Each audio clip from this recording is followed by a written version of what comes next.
Your neighbor says this yard has become a safety hazard. I had chemo this week. I could barely stand long enough to open the door. If the walkway stays blocked, I still have to write the citation. Officer, she is shaking on the porch. Let me clear the path first. This is an official complaint, not a volunteer job. Then let the report say someone helped before someone punished her. Sometimes a yard looks abandoned because the person inside is using all their strength just to survive the week.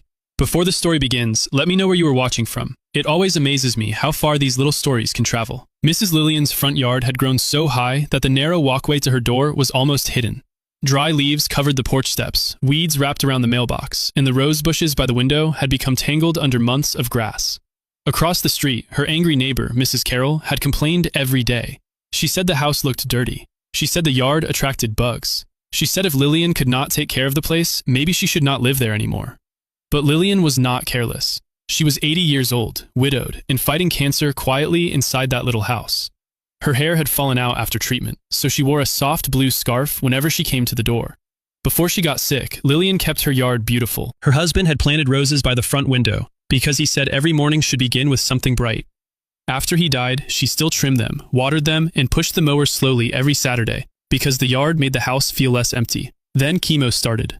Some weeks her hands shook too badly to hold a cup. Some mornings her legs felt too weak to reach the porch. She wanted to hire someone, but the medicine, hospital rides, and treatment bills took nearly everything. She had sold her old mower to help pay for transportation to the cancer center, telling herself the yard could wait until her body was stronger. But the grass did not wait. Carol never asked why. She only shouted from the sidewalk and finally called the police. When the officer arrived, Lillian opened the door slowly, one hand on the frame and the other holding her scarf in place against the wind. The officer told her there had been a complaint about the blocked walkway.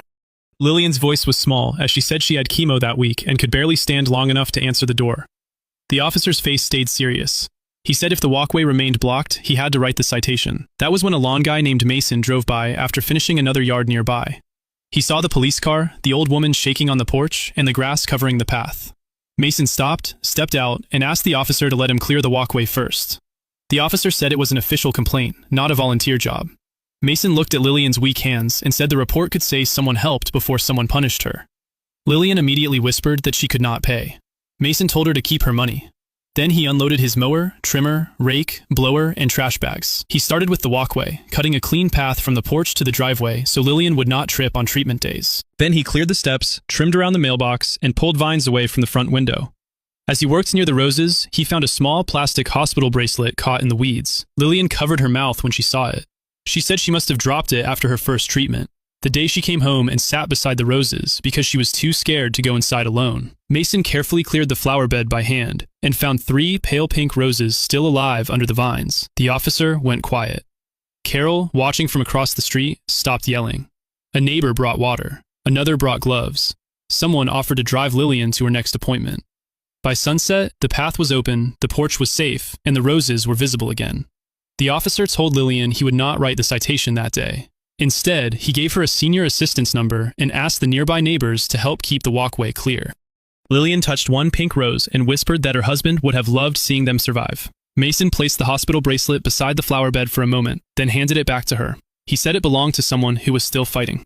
Carol never apologized loudly, but she never called the house abandoned again, because everyone finally saw the truth. Lillian had not stopped caring about her home. She was simply using every ounce of strength to stay alive.